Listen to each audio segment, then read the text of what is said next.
Salut à tous, donc une petite vidéo aujourd'hui, toujours pour parler du travail, pour parler des difficultés des salariés et notamment du burn-out. Pourquoi sur cette chaîne, il y a autant de personnes qui euh, ne sont pas épanouies dans leur travail et qui parfois souffrent dans leur travail. Donc comme d'habitude, je vais retourner la vidéo, je vais la mettre de l'autre côté, comme ça vous permet de voir un petit peu, de découvrir un petit peu la vie de Cotonou au Bénin.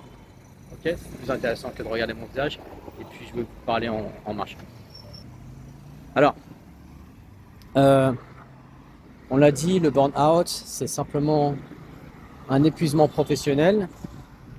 Et ce sont des choses c'est un, comment dire, un syndrome qui est de plus en plus fréquent et qui est souvent fréquent dans les boulots où la personne a beaucoup de responsabilités et, euh, et a beaucoup, comment dire, beaucoup d'interactions avec les autres.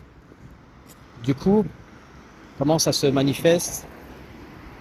J'avais dit, il y a une démotivation, un stress, des problèmes de difficulté à trouver le sommeil et les difficultés aussi à voir positivement son travail. C'est-à-dire on perd au fur et à mesure le plaisir de travailler. Alors d'où ça vient tout ça? Ça vient principalement du fait que aujourd'hui, dans le monde des entreprises aujourd'hui, on a d'un côté la nécessité pour la plupart des grandes entreprises de resserrer les budgets. Pourquoi? Parce que les grandes entreprises, elles sont cotées en bourse. Et comme elles sont cotées en bourse, elles doivent avoir des résultats financiers qui sont constamment en progression. Et pour être constamment en progression, eh bien, elles doivent toujours conserver leur marge. Étant donné que les prix et les coûts augmentent, eh bien, elles vont essayer de maintenir leur marge, notamment en jouant sur la productivité et en jouant sur la masse salariale, c'est-à-dire en réduisant les effectifs. Ce qui fait que globalement, vous avez des entreprises qui ont des effectifs de plus en plus réduits et en même temps, on demande donc aux employés d'être de plus en plus performants et d'améliorer leur productivité. Donc, comment font les entreprises? Elles utilisent beaucoup les nouvelles technologies, Internet, les réseaux sociaux, et elles jouent sur l'organisation. C'est-à-dire qu'on demande à des personnes d'être multitâches. Ce qui fait que vous devez sortir souvent de votre scope de travail, ça veut dire de l'étendue de votre mission.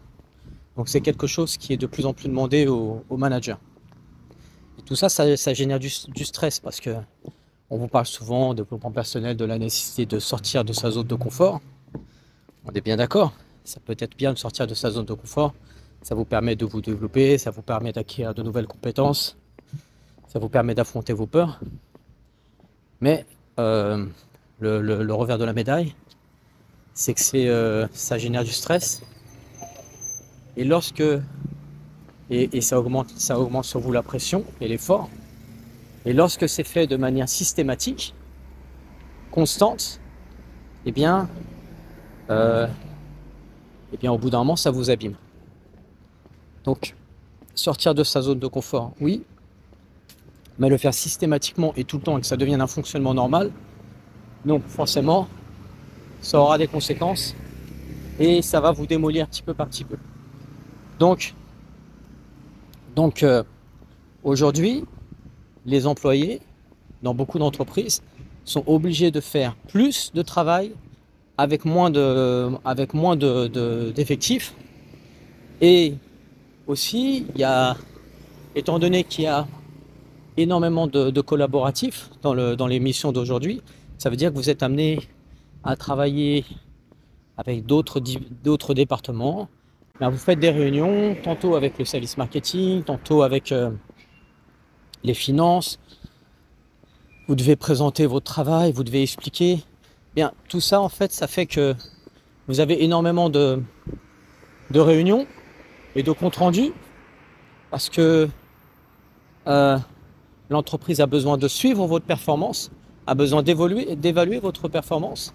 Donc, il faut suivre et être sûr que vous avanciez dans le travail puisqu'on est en mode projet.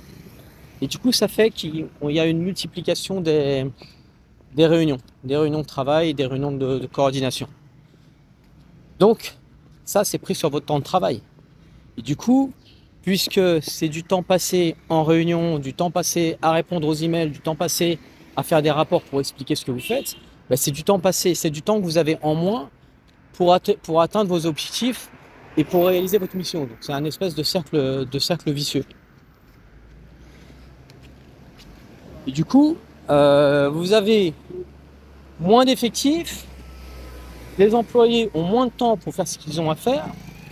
Qu'est-ce qui se passe du coup, puisqu'ils n'arrivent pas à le faire pendant leurs 8 heures de travail, bien, ils vont devoir travailler de plus en plus à la maison, pendant les transports, et c'est comme ça qu'on arrive au burn-out. C'est-à-dire que la séparation entre la vie privée et puis la vie professionnelle disparaît, et au final vous êtes dans vous avez le sentiment d'être constamment au travail. Et c'est là qu'on en arrive à une souffrance psychologique. Alors ça commence par une sensation de mal-être, ça commence par une sensation de fatigue, puis au bout d'un moment ça devient vraiment pesant, stressant sur le plan psychique. Donc, qu'est-ce qu'on peut dire là-dessus? Comment est-ce qu'il faut sortir de ça?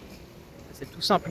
L'idée, c'est d'essayer toujours de vous recentrer et de savoir de faire le bilan, pour savoir ce que vous ressentez, comment vous êtes au travail, comment vous êtes, votre rapport à votre travail, rapport à votre employeur, rapport à votre boss, et prendre conscience que si vous commencez à vous sentir mal au travail, si vous avez le sentiment de ne pas être à votre place, ou si vous avez un sentiment d'impuissance, c'est-à-dire que vous avez trop de travail et vous n'arrivez pas à atteindre vos objectifs, ce qui aussi génère du stress et détruit votre confiance en vous, eh bien, il est peut-être temps de faire une pause ou de penser à une reconversion pour essayer de trouver une activité professionnelle, parce qu'on va dire qu'un être humain, d'un point de vue professionnel, c'est 40 ans de sa vie à travailler, donc c'est quand même important de s'assurer que ces 40 années de vie se passent le mieux. Si sur 80 années, il y a la moitié de votre vie, elle se passe à faire quelque chose qui vous rend malade, qui vous fait souffrir, qui ne vous motive pas, ne vous apporte pas de plaisir, alors c'est pas la peine de... Ça veut dire qu'il y a un problème. Ça veut dire qu'il y a un problème. Donc, une situation de mal-être, quand vous vous sentez mal, sur le plan psychique ou sur le plan physique, quand vous dormez mal, quand vous êtes stressé, c'est pas quelque chose de normal, c'est pas quelque chose que vous devez accepter, quelque chose qui doit agir comme un signal d'alarme pour vous pousser à vous remettre en question, à remettre en question votre activité professionnelle et éventuellement à repenser soit une reconversion, il y a quelque chose de nouveau, soit même en interne, à une évolution. Pour conclure, je dirais juste que il faut s'écouter, il faut prendre du recul un petit peu sur ce que vous faites et être sûr que vous êtes bien aligné au quotidien avec ce que vous faites. Si à un moment donné vous ressentez, ça peut arriver, comme je vous ai dit, de sortir de votre zone de confort, une semaine, de temps en temps sur des projets. Mais si ça dure plusieurs mois, et si c'est constant et vous ne vous sentez pas bien pendant plusieurs mois, c'est à un moment donné que ça veut sans doute dire que vous n'êtes pas à votre place, et ça veut sans doute dire que vous devez réfléchir à une alternative, au risque de tomber malade, au risque de faire une dépression, au risque de faire un burn-out et de vous abîmer vraiment de manière dangereuse même parfois. Donc voilà, on s'arrête là. J'espère que tu as aimé cette vidéo. Et bien si tu aimes ce type de vidéo, d'abord abonne-toi à ma chaîne et surtout abonne-toi à ma newsletter. Je publie une fois par semaine un email à très forte valeur ajoutée dans lequel je parle d'indépendance financière, mais uniquement pour les salariés via soit l'expatriation, soit la création d'un business à côté de ton activité salariée qui te permettra de doubler ou de tripler tes revenus annuels. Allez, on se voit très bientôt. Ciao.